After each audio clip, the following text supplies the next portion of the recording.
call me selling rice. Emperor Ranzung has a great banquet and is celebrating with the great peace in the empire with all of his ministers, and suddenly there's a disturbance outside the palace because local people from Junzhou knock at the gates of the palace because they are starving. And the emperor says, "How can that be? I dispatched my relatives to Junzhou to hand out rice, to sell it to these people. This is utterly impossible." And they allow one of these locals to come in, and he does a story, and the emperor realizes there may be a problem. But who can deal with these high and mighty relatives of the emperor? And eventually all the officials of court decide the only person who can do it is Judge Bao, who has to be called back from retirement. And he is called back. And so the next day he will set out.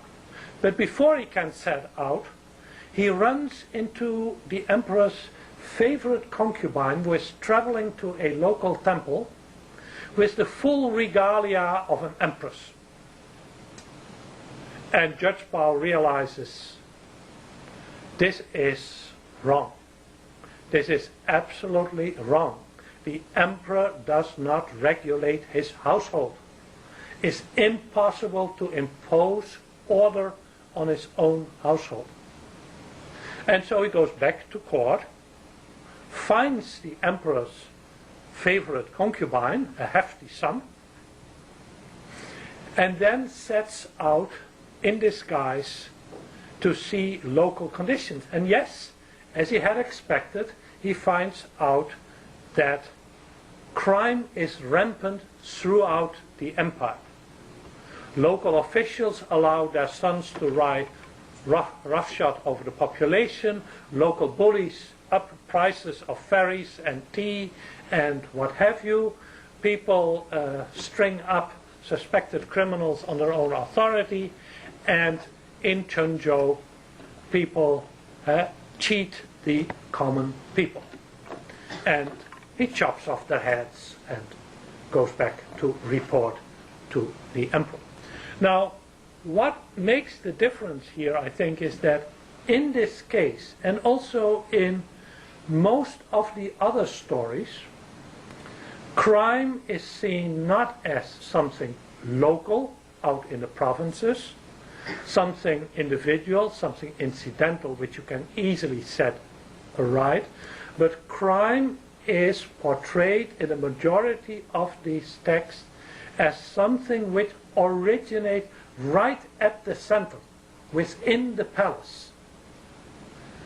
The emperor's relatives, the emperor's women's folk, his own brothers, his brothers-in-law, break the law, connive with officials whom they corrupt, and from their corruption, crime spread throughout the empire. So we have, I would argue, in these two genres, and this may have to do, probably is linked to their social function, we have two diametrically opposed visions of crime and the origins of crime. One sees crime as a local, individual phenomenon. The other sees crime as a systematic problem which originates from the center of the power structure.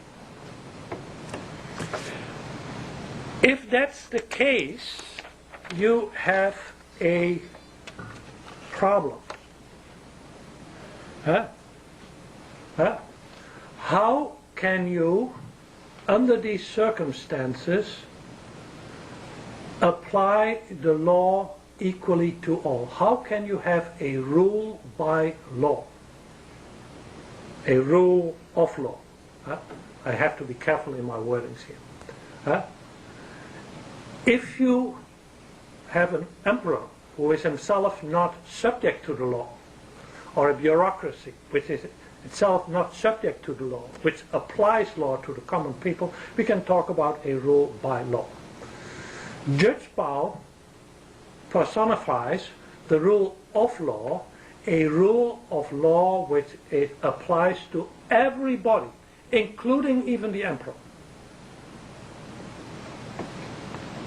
How is it possible then? And one of the things which I find interesting in these texts from a historical perspective, but also because it seems to resonate with some of the problems in China today, is how can you, in an autocratic government, create a judiciary that has enough power and independence to apply the law not only to the common people, but also to the administrators, and even to the head of government. And so this is an issue which is raised in a number of these ballad stories, and they come up with a number of things. First of all, Judge Bao collects enough offices in his own person to be one of the most powerful bureaucrats himself. That helps, of course. Then he gets special powers delegated to him directly by the emperor. That's wonderful. But powers delegated to you by the emperor can be revoked by the emperor, and Emperor Ranzong is a nice man, but he has not much spine. The women around him manipulate him very easily.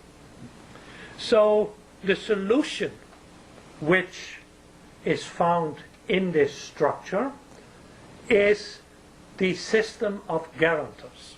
We know officials needed guarantors. They were guarantor for each other. But in these ballad stories, this system is developed in such a way that Judge Bao collects such a number of guarantors that taking him down would mean to take the bureaucracy down, to have no government left for all practical purposes. So in that respect, there is an attempt. You would never know how this would work in practice, because of course this was never tried out in practice, but the writers of these ballad stories, because of their vision of crime, are aware of the problem of how can we create a powerful and independent judiciary which can apply the law equal to all. And Judge Bao in these stories applies the law equal to all, including the emperor himself on various cases. Yes, not everybody gets the same punishments. The law does not know of a sword to behead an emperor. It's said at one moment. So Judge Bao imposes fines. What does he do with these fines? He gives them as a bonus to the army. So the army will not interfere in his attack on the... So in that respect, in the insistence that the law and regulations apply to everybody, irrespective of position, these texts come down very much on a rule of law. The law is above everybody in the political system, whether you are at the top or whether you are at the bottom. Does that also mean that Judge Bao has a notion in these stories of due process?